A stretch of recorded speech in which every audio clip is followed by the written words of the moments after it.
Well, first of all, I thought in many ways the key was that we came out and we got off to a pretty good start initially in the game, and I think anytime you can do that, you're certainly able to build confidence, because this is a team that, with their size in comparison to the group that we have out there, there's certainly some concerns as far as rebounding the basketball. But once again, you look at our assists and our assist turnovers. We only have 7 turnovers this game, but 12 assists. But we made shots again. We were able to hit threes. We're 7 of 16 from 3, and I'll say it again. And the difference between, although they were both 2 of 6, but the difference between Dion and Haruna at this point, they've just really grown, which is what you hope to happen.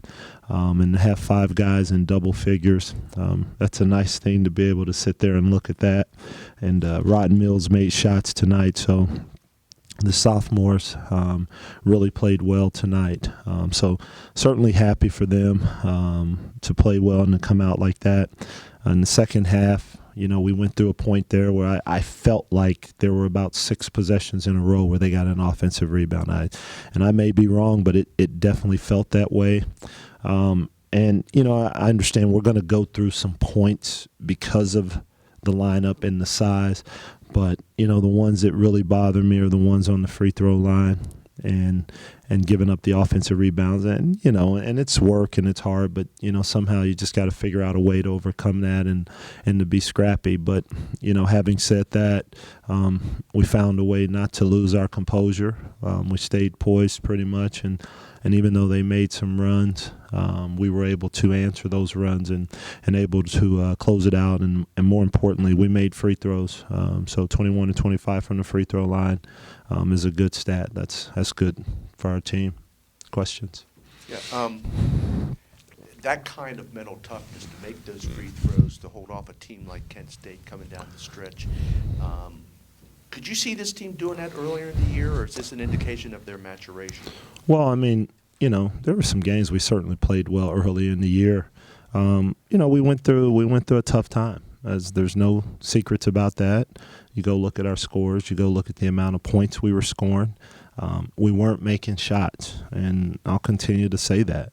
And when you don't make shots, it doesn't look right. That's part of it. If you take this game tonight, and if you go back to that time when we weren't making shots, when we were making 2 threes, if we go 2 of 16 guys, or if we go 1 of 16, you're taking away 18 points. So now we end up with 56 points. So it is what it is. Unfortunately, that was too long of a span to not make shots. We went, but I said it back then, and I'll say it now. They continued to practice and they continued to compete, which was the good thing. And in spite of being in that tough stretch, we didn't give in practice. I never saw that. And maybe it's youth. Maybe that's what it is. But to say, did I know we're going to have 5 guys in double figures? I don't know if you're going to always or ever have that, or I shouldn't say ever, but always. But, it's guys now that are sharing the ball. I think it's, Eric and G have confidence also. It's teammates being confident in each other and giving up the basketball. And now what you see is, because we're making shots, the court is becoming more and more open. It's very simple. And so, we start off, Dion's making shots. Well, that changes the game. Then, of course, Rod gets on a roll to where he's making shots. And so now you're able to open up the court some. And now you have driving lanes and you have opportunities to do different things. Does it take a certain kind of maturity or experience level or leadership to be able to bring it home when you've got a 20-point lead? Yeah. And you probably haven't been there. Well, yeah, that's the thing. Yeah, we haven't. We had a run there, and we get up 20, and I want to say they cut it to 8. Is that right? 6. Okay, they cut it to 6. Good teams are going to cut it, but how they cut it was on the boards. That's how they cut it. they're pounding us on the board. So is there a point where you want to have more maturity and understand? Absolutely. But, you've got to be there. You've got to be there. You've got to understand what it takes. When you get your opportunity, you have to finish plays. And then, of course, I'm going to look at the tape, and there's probably going to be some shots where I'm just going to be absolutely sick when I see what goes on with the box outs. But listen, when you play this team that we played, that is what they do. They challenge your manhood on the boards, and they're damn good at it when they go to the offensive boards, because between Ortiz, Spicer, and Hall, those three guys can absolutely go get a basketball. And certainly they can do it on the defensive end, but particularly on the offensive end, they have the ability. And if they don't get it, they have the ability to keep balls alive by tipping them around.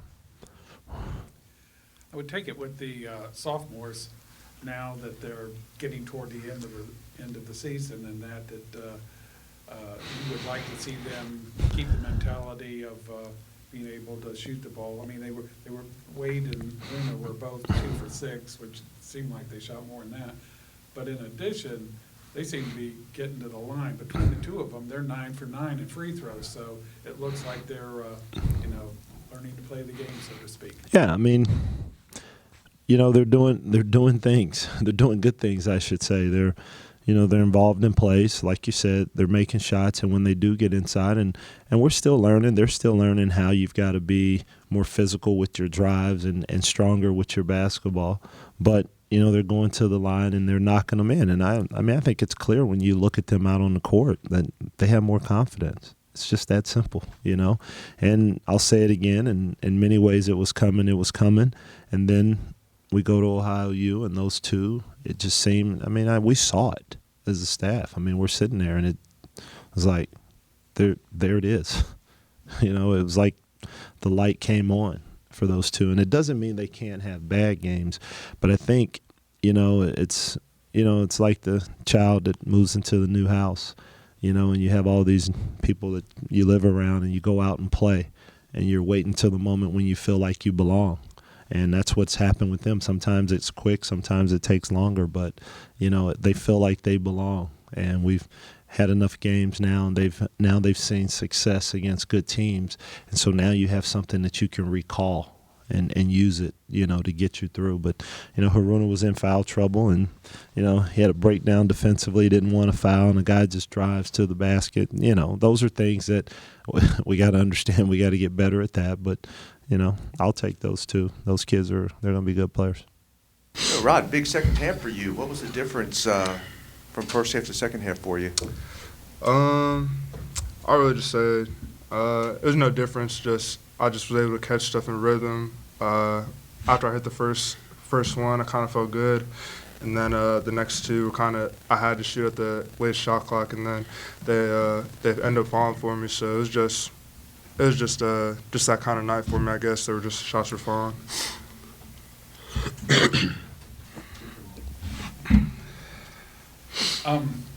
Interested in your perspective on it. It just seemed like you kind of had back-to-back teams in Akron and Kent that were so different. Akron really does the perimeter exceptionally well. They can dump it down, but they like the perimeter. This team seemed to like to work it in a lot, get it down low. Was it tough to prepare for them? Was there a big difference to you guys? Yeah, you just have to just be locked in. We played them already, so we just kind of went back on what we didn't do last game.